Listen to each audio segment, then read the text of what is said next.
Assalamualaikum, salam sejahtera. Senang sekali. Saya Izwan Azir Saleh bertemu dengan anda dalam satu lagi edisi Soal Drama dan ini disiarkan di TV9 bersama dengan YouTube Cool FM. Malam ini kita nak menyorot satu drama yang tadi kalau anda tonton di TV3 dalam slot Lestari baru selesai episod kelima.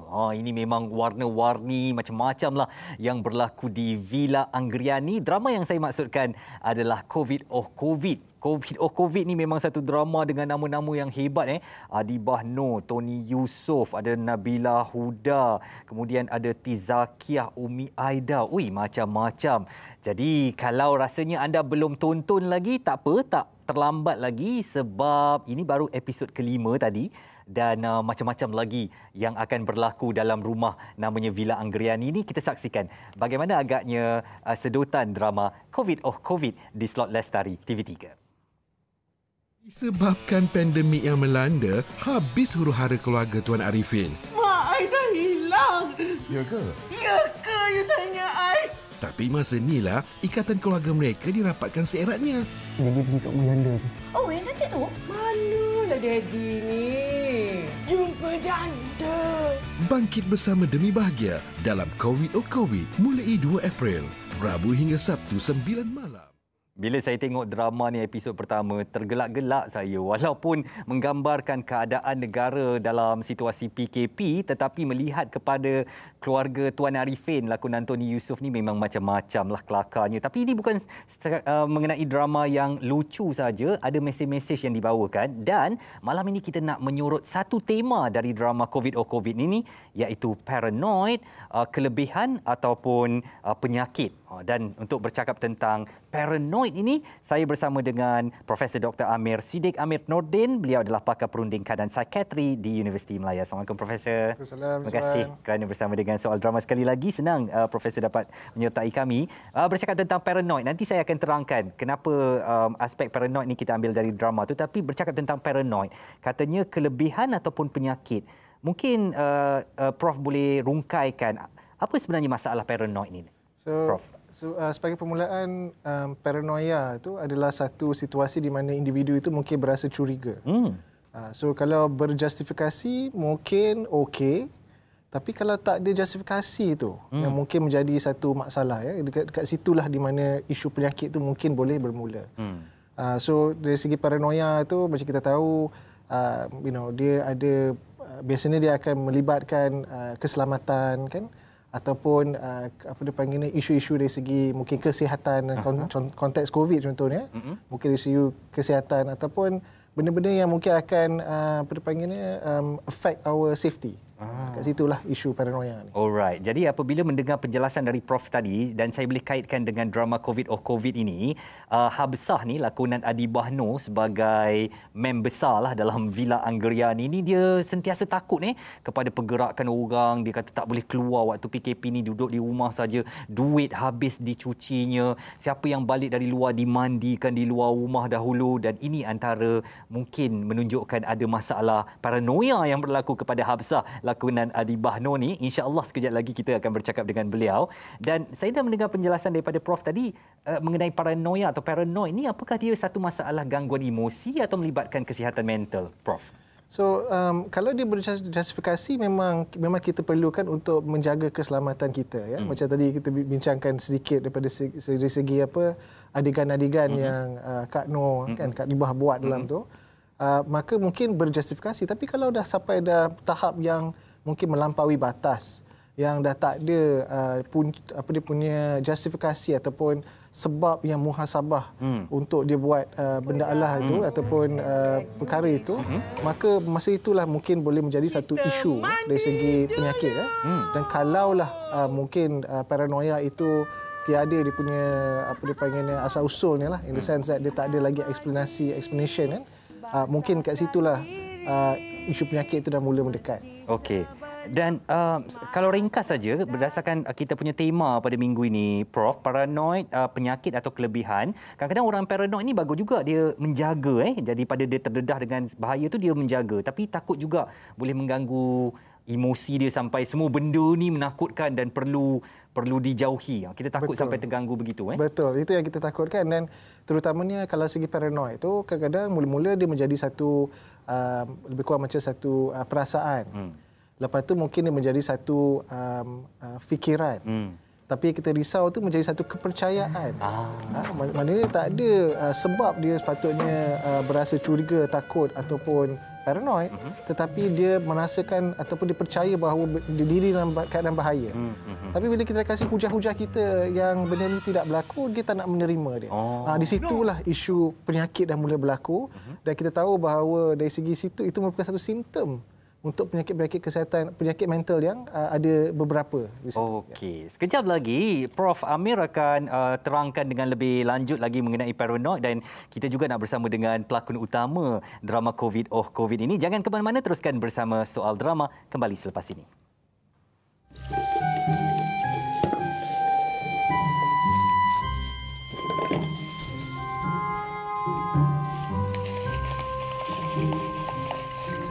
Tenat sangat Mami ni sampai cuci duit macam ni.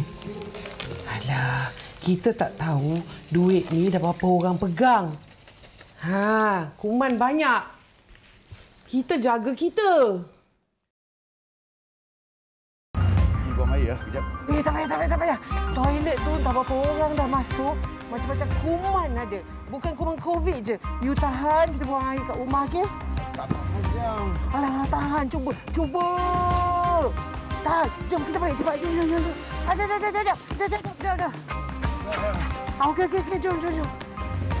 Ini Soal Drama. Kita bercakap tentang drama COVID dan mengambil subtema daripada drama itu paranoia, atau orang Mat Salleh kata paranoid. Dan anda dah tengok tadi aksi Habsah, isteri kepada Tuan Arifin, sampai suaminya konon-konon nak pergi tandas lah kononnya, tapi rupanya mata tu duk tengok kepada satu skandal lain. Dan anda telah saksikan episod ini pada episod yang pertama minggu lepas lah ya. Dan drama ini masih lagi berjalan dalam slot Lestari di TV3 Rabu hingga Sabtu 9 malam. Dan tak lengkap soal drama kalau kita tak bercakap dengan pelakon dalam drama ini. Jadi saya nak sapa tetamu saya, iaitu yang membawakan watak Puan Habsah kita. Siapa lagi kalau bukan Adibah Noor. Assalamualaikum Kak Dib. Waalaikumsalam. Apa Hai khabar? semua. Sihat ke tu? Alhamdulillah, syukur. Dah mandi? Kat rumah tengok atas katil lah ni. Kak Dibah, macam mana agaknya penerimaan daripada penonton ke kawan-kawan ke melihat kepada aksi di Villa Anggrini dekat Tuan Arifin punya rumah ni dalam COVID? Alhamdulillah, penerimaan penonton saya rasa rata-rata semuanya nak menyaksikan sesuatu yang ringan, sesuatu yang fun, sesuatu yang komedi, sebab kita semua dah sangat-sangat tertekan dan terkesan dengan pandemik kan. So alhamdulillah karya Irma Fatimah kali ini adalah sesuatu yang sangat light dan ada mesej yang tersendiri dalam cara yang sangat santai dan komedi lah. Walaupun Kak Dibah kata drama ni light, tapi pelakon-pelakon dia heavy woy. Adibah Noor, Tizakia, Fatia Latif, Tony Yusof, Umi Aida, Nabila Huda, Mak Ai. Dengan nama-nama besar dalam drama yang santai dan saya katakan sempoi ni, sebenarnya memang bertujuan untuk menghiburkan penonton-penonton terutamanya dalam zaman PKP ni lah ya Kak Dibah. Ya, betul. Dan yang menariknya, tidak ada di antara kami adalah pelawak. Walaupun itu adalah genre komedi, but none of us are comedians. You bukan komedian ke? Ya? You bukan komedian ke? I bukan komedian, I bukan pelawak. Oh ya ke? Selalu melawak je, selalu aku gelak je tengok Kak Dibah Noor ni. Pelakon komedi dengan pelawak adalah dua perkara yang berbeza, ya. Alamak, cikgu dah mula nak sekolahkan kita, susah aku sekarang ni. Okey, mengenai paranoia atau paranoid ni Kak Dibah, dalam kehidupan peribadi Kak Dibah, pernah tak berdepan dengan orang yang paranoid begini sampai takut? Seperti watak Habsah tu lah, maknanya sampai duit dicuci, sampai laki dimandikan, anak-anak pun nak masuk rumah. Ada tak dalam kehidupan mungkin Kak Dibah pernah berdepan dengan orang-orang macam ni? semasa melalui penggambaran COVID, script writer dia adalah Puan Irma Fatimah dan diceritakan kepada kami memang itulah tabiat Irma Fatimah sepanjang COVID ni berlaku. Memang babak cuci duit tu memang dia buat, yang dia duk spray tu dia buat. Sebenarnya dia yang mengolahkan watak dia dalam cerita daripada dirinya sendiri. Wow, jadi rupanya orang macam tu. Okey, saya nak tahu Kak Diba, sebab saya dah bercakap dengan Kak Diba lah kan. Baru-baru ni isu bahasa Inggeris semua tu kan. Jadi bila dah jadi bahan dengan netizen tu Kak Diba macam paranoia tak dengan netizen ni dengan maksud suci tu untuk mengajar orang mendidik bahasa Inggeris, tetapi sebab diganggu, ditegur dan sampai dijadikan bahan tu. Lepas ni paranoid tak dengan netizen untuk terus mengajar bahasa Inggeris? Kita dah biasa menghadapi atau berada di khalayak ramai untuk dipertontonkan, sama ada di hadapan lensa maupun di atas pentas. Dah dekat 30 tahun dah berkecimpung. Jadi saya pun dah berumur, saya dah lali. Bagus. Dan sebenarnya mereka yang rasa perkara itu tidak baik ataupun yang memberikan respon negatif adalah mereka yang tidak mahu menerima ilmu. Sebab kadang-kadang bila kita cakap pasal bahasa Inggeris, orang akan pertikaikan soal penjajah dan orang akan pertikaikan soal lebih baik perhebatkan diri dengan ilmu bahasa lain ataupun bahasa Al-Quran. Pada asasnya itu adalah bahasa dan orang kita suka melihat bahasa Inggeris ini sebagai mengagung-agungkan penjajah dan nombor dua, dia tak pernah nak tengok bahasa, pembelajaran sesuatu bahasa itu sebagai satu cabang ilmu macam biologi, macam matematik. So saya rasa rata-rata respon yang saya terima 98% sangat positif, malah menggalakkan lagi saya untuk buat. Bagus Kak Diba. Dan sebenarnya saya nak beli tabik hormat kepada Kak Diba, tengok tu walaupun selalu mengajar bahasa Inggeris tetapi penggunaan bahasa Melayu Kak Diba pun tak calang-calang dan bagus dan ini wajar dipuji, penguasaan yang baik imbang antara dua bahasa ni. Baik Kak Diba, pesanan dan ajakan untuk penonton-penonton terus layan COVID, silakan. Okey, jom layan COVID drama terbaru daripada Irma Fatimah yang bersiaran setiap hari Rabu hingga Sabtu di TV3 9 malam. Jomlah duduk dengan kita orang, enjoy je. Okey, Diba Noor, terima kasih dan selamat terus berjaya dalam dunia seni ya. Alright, sama-sama. Thank you so much. Alright, itu dia pelakon utama dari drama COVID, Adibah Noor yang membawakan watak Hafsah, isteri kepada Tuan Arifin. Prof, kita dengarkan tadi rupanya paranoia ni berlaku kepada penulis drama itu sendiri, Irma Fatimah. Dan apakah orang yang menghadapi masalah paranoia ni apabila ditegur oleh kawan-kawan, kau ni janganlah macam ni Macam tadi suami dia kata, teruk sangat ni sampai cuci duit kan. Perlu merujuk kepada pihak-pihak pakar, psikiatri mungkin, supaya dapat menenangkan masalah gangguan paranoid ini.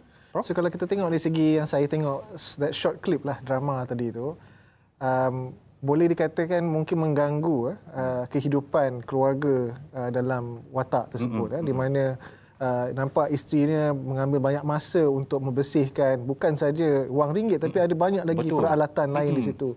Dan suami pun nampak macam dah tak tahu nak buat macam mana Lepas tu ada satu lagi adegan yang ditunjuk yang macam sembuh air itu pun dah jadi melampau sedikit Kalau dalam konteks yang dah melampau itulah di mana mungkin konteks dah mula dah move towards isu fungsi.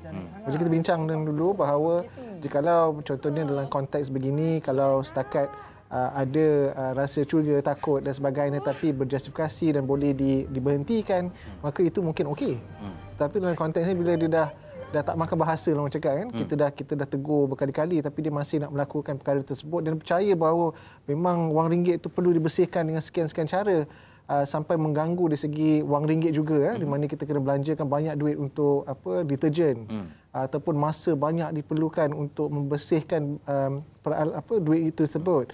maka di situlah mungkin individu itu perlu mendapatkan apa dia panggilnya at least nasihat daripada orang luar.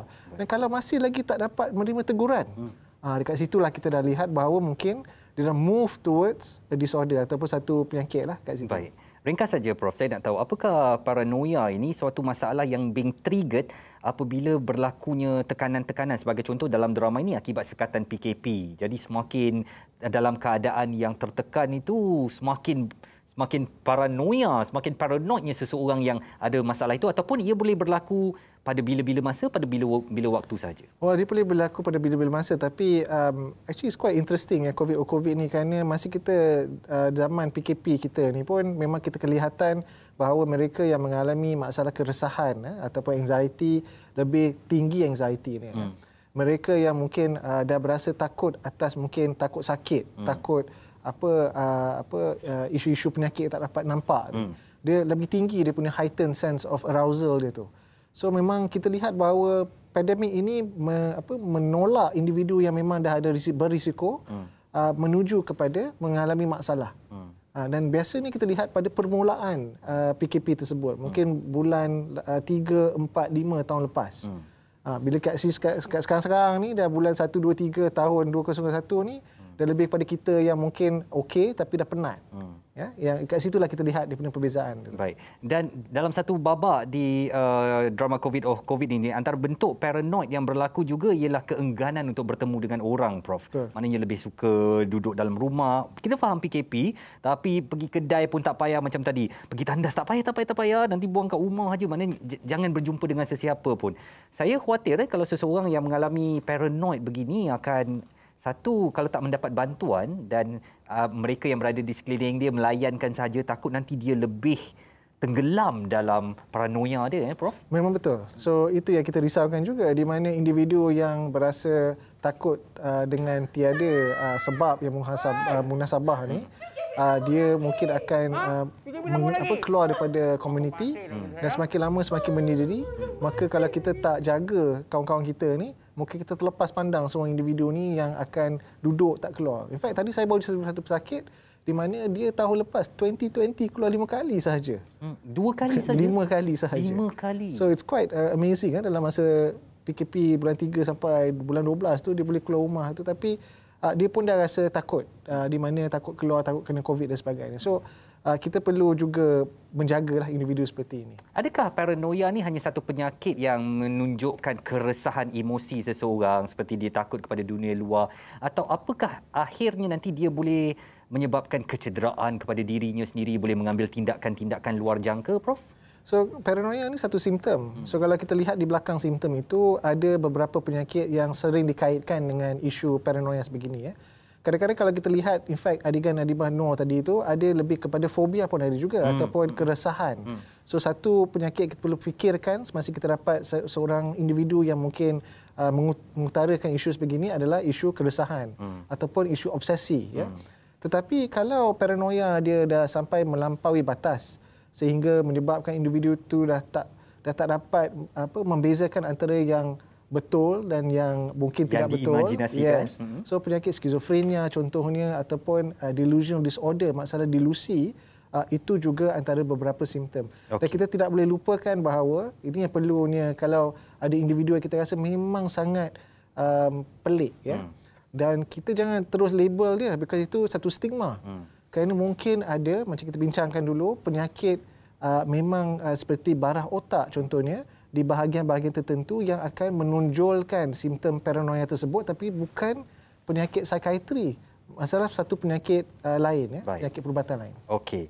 Dalam kalau anda lihat kepada topik kita malam ini, paranoid, penyakit atau kelebihan, sebenarnya bagusnya dalam watak Habsah dilakonkan Adibah Noor tadi tu, dia kelebihannya ialah dia menghalang keluarga dia. Tak payah keluarlah, sekarang tengah PKP, duduk saja di rumah. Jadi dia sentiasa constantly mengingatkan keluarganya tentang bahaya PKP. Tapi bila dia dah mula mandikan orang dekat luar, dia dah mula cuci duit, itu satu masalah yang perlu dilihatlah oleh persekitarannya. Sekejap lagi kita nak sambung lagi perbincangan mengenai paranoid yang kita ambil dari drama COVID ini. Terus bersama kami di Soal Drama, kembali selepas ini.